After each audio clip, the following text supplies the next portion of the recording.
Good afternoon, and thank you for joining us for this 13 Plus FastCast. I'm Mary Coleman. And I'm Carson Courier. Thank you for joining us. We do want to begin with some breaking news just into our newsroom. We just got word that the U.S. government will be relaunching its program, providing those free COVID-19 tests to Americans really across the nation. So you're able to get 4 COVID-19 tests. All you have to do is request them at covidtest.gov.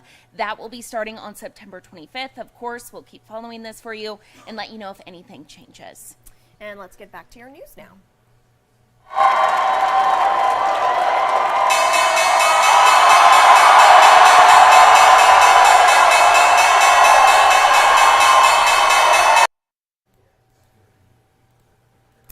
And we have some news from the Federal Reserve. The Fed's announced it will pause rate hikes, keeping its benchmark lending rate at a 22-year high. That move was widely expected, but it indicates an expectation of one more rate hike before the end of the year. Members also sharply increased their economic growth expectations for this year. Gross domestic product is now expected to increase 2.1%. That is more than double the June estimate, indicating that members do not anticipate a recession anytime soon. An intersection near the Elcon Mall is back open after someone was hit by a car. Now, this happened last night on Broadway and Dodge. Police say a man was walking across the street when he was hit. We know that he was rushed to the hospital with life-threatening injuries. We are still waiting for an update on his condition this afternoon. And more information from police about what actually happened. Of course, when we know more, we will let you know, both on air and online. And in Sierra Vista, police say this man accused of trying to lure a minor for sex is in jail. Investigators say 35-year-old J. Cruz Santos was trading inappropriate pictures with a 16-year-old whose father gave police the phone. Detectives were then able to continue communication with Santos, who was arrested after going to the mall to meet who he thought was that girl. He faces a list of charges, including sexual exploitation of a minor and luring a minor. And a Hawaii judge says a civil suit settlement involving Wildcats starting quarterback Jayden de Laura is not good enough. You may remember that suit was filed by a woman who says she was sexually assaulted by de Laura and one of his teammates in 2018 at his Hawaii prep school. The judge said the amount of the settlement isn't enough since de Laura and the other players can now make money from their name, image, and likeness in college football. The judge adding if the case went to trial, the woman could win millions. Now the lawyers go back to settlement talks. The criminal case against de Laura was adjudicated in Hawaii juvenile court, and those records are sealed under Hawaii law. And now let's get to our weather with meteorologist Corey Kowitz. Corey, a little windy out there this afternoon. Yeah. Yes. I think wind is the main thing. Actually, a little bit of shower activity, right? I mean, especially to the south of town, now pushing to the east. We're getting a little bit of showers and actually a little bit of lightning bolts were occurring to our south. It feels like fall, though. I know, right? A little bit. It looks like I do, too. I do too. I mean, how could you not after this summer? Especially, I'm from Baltimore, guys, and when I got to 100, I was like, this is hot. And I got to 110, I was like, oh man, this is not good. And then when it happened for 8 straight days, I was like, I don't like this Where did at I all. move to? Yeah. I know, right? Where did I move to? But yeah, it was a very hot summer. Thank goodness we're getting to a little bit more of a fall pattern. But right now, I'll take a look out to Mount Bigelow. You're seeing those clouds, a little bit of rain trying to get going there in the upper atmosphere, not reaching the ground, but other spots to our east as those showers and a little bit of storm activity, but not really just showers are pushing off. These are your current conditions right now. Safford is picking up some moderate rain right now, that's dipping them down into the 80s. And this cloud cover and showers are helping keeping those temperatures pretty moderate. Not too crazy. 90 degrees in Tucson. Again, Phoenix not having as much cloud cover. They're able to get up to 99. A place like Marana, 93. Ryan Airfield, 88. How about Douglas at 75? They're seeing overcast skies. Sierra Vista at 74. So tempering those temperatures just a bit. And the reason why we saw a little bit of that shower and storm activity is a little bit of tropical influence in the direction of the wind. So you can see that green blob in the bottom left-hand corner. That is Tropical Storm Kenneth, and the flow is coming exactly from that area and is surging into Arizona with the wind direction I'm portraying right there. And that was allowing us to get a little shower activity. So that's actually what's happening there. And you can see that there now reflected in our radar. So those showers that we saw push through Tucson and areas to the south and west are now pushing off to the north and east, impacting Cochise County, Graham, and Greenlee County. So it sounds like Towns like Wilcox and Safford, Pierce, Tombstone, Sierra Vista, and Bisbee, they're all getting a little bit of rain action. Not really any storms, more of shower variety in terms of the precip. Let's time out your radar and cloud cover now, pushing off to the north and east through the dinner time hour. Most of us now remaining dry, but he's still sticking around to Tucson's northeast, Graham and Greenlee County. That cloud cover pushing off through the overnight hours. Now everyone's going to be mostly not just dry, but clear through the overnight hours, starting off clear tomorrow. And then again, another bout of maybe kind of similar to what we saw today, but again, a little less likely we'll see showers, but it is picking it up on this individual model here at around noon. A little bit of cloud cover, maybe some showers, a little better chance to Tucson south of that'll come to fruition. And then mostly, I'm treating this mostly as cloud cover. Those are really low reflectivity values, really light rain. I'm treating this projection as just cloud cover for the most part by the dinner time hour. And this time the cloud cover is going to persist a little bit longer through the overnight hours for your Thursday. Dew points. We like to track this to determine shower chances. Those dew points we had are in the 40s today. We'll drop to the 30s tomorrow and then into the 20s by late this week into the weekend. Peaking at 40, but again, you like to see it 50 or higher to get any real storm or shower chances going. With these dew points we have projected, especially when they get to the 30 and 20 degree range, we're going to remain dry. And that's what we're projecting here in terms of our rain chances over the next few days.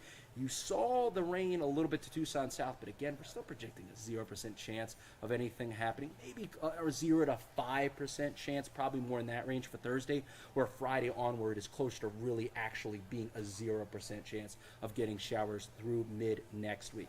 But again, like you guys said, might be a bad hair day for some of you as you step outside. It is pretty gusty. Here are some of the observed wind gusts, the highest ones we've seen today around Arizona, Douglas, 21. How about Safford, 36? That's real gusty.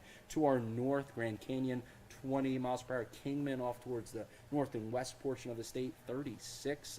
Cholo, 35. So some pretty gusty winds in and around the area. Let's track those winds out. Should peak over the next couple of hours, gusting topping out around 30 miles per hour in Ajo in our region, but a lot of us seeing those 20 mile per hour gusts, and then you'll see that subside for the most part through the overnight hours, which is usually what we see, diminishing to 10 mile per hour gusts. And then tomorrow could be just a tad windier, 25 mile per hour gusts projected in Tucson by the afternoon, 29 degree valley up to our north, could get up to 38 miles per hour around the Mogiana Rim, but around our neck of the woods, I'd say top it out around 30 miles per hour, then diminishing again by the evening hours for tomorrow. Let's track those wind gust forecasts through the remainder of your weekend, and through mid next week. Again, 29 mile per hour gusts are forecasted to top out there in Tucson, but then you can see settling into your average gusty afternoon with the 15 mile per hour winds settling in that range over the next 6 days. Let's track out now your hour by hour throughout the rest of your evening, overnight. Going to get down into the below the 90s by your evening, down into the 70s as things really start to clear out during the overnight hours. Should be another nice night. Let's track those temperatures. Pretty consistent temps, right? A little bit of a variety, but in and around that low 90s to high 90s range over the next 7 days. Nothing too crazy. Starting to settle into that climatologically average temperature range for your September, which ranges from the low 90s to the mid 90s. All right, Corey, thank you very much. Thank you. And as Corey mentioned, I don't think those windy conditions are going to be helping those with asthma. We are now in the third week of September, and for most, it's not much different from any other week, but that is not the case for asthma sufferers. This is peak week for them, and doctors say everything inside and out is causing them to have the most flare-ups of the year. There may have been things such as dust and mites occurring. They're exposed now to school bus idling. There may be new furniture in the schools that are off-gassing things that trigger them, new carpets and furniture, things of that nature. And this time of year is also when ragweed and mold allergens are very high.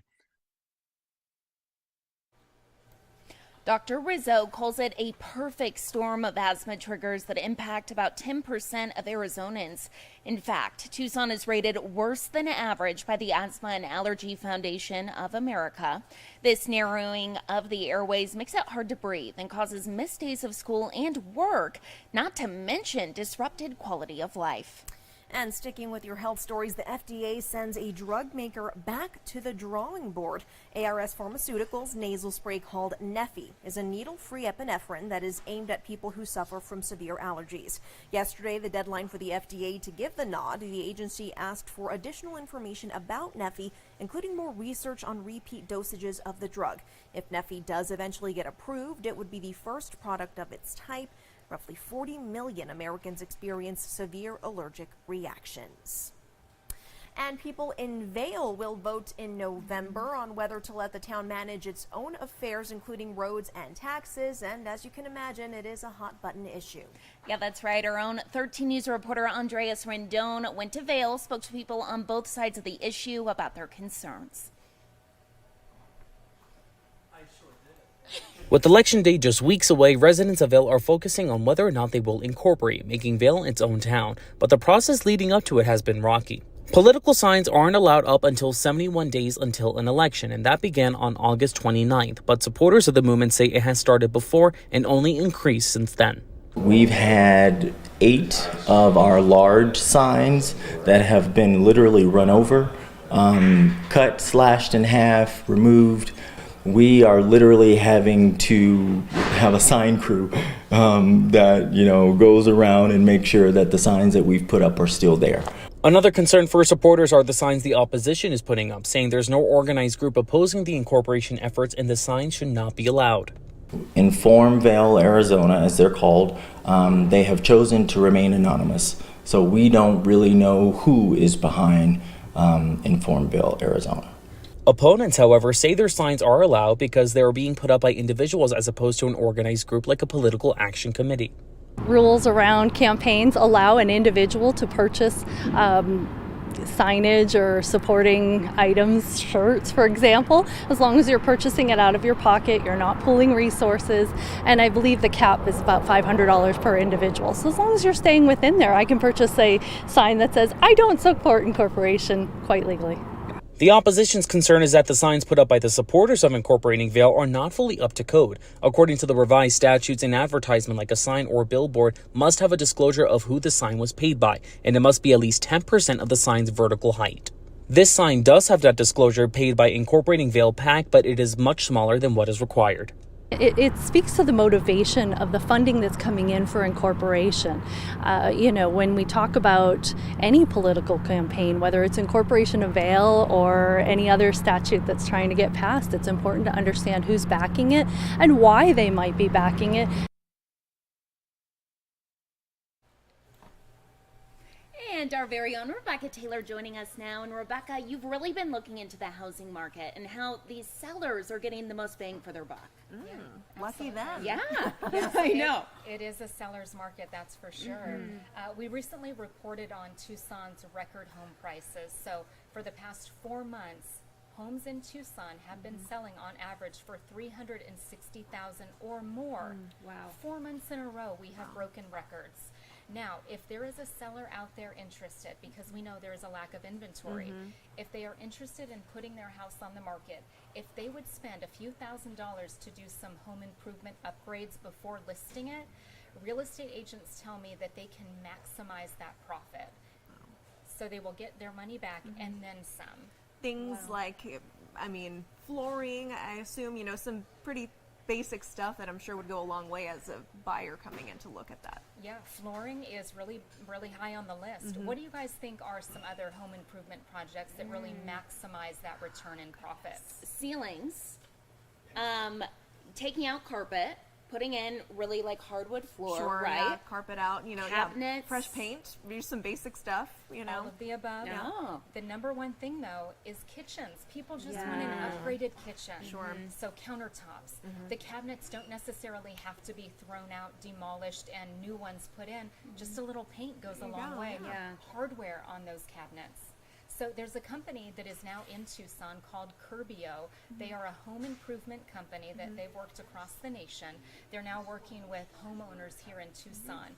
And they are part of a segment that we are airing tonight at 6 o'clock. And they share with us some of these tips for homeowners. what they do is, instead of you having to find your own contractor, do the repairs yourself, they make that work easy. They do it for you. Awesome.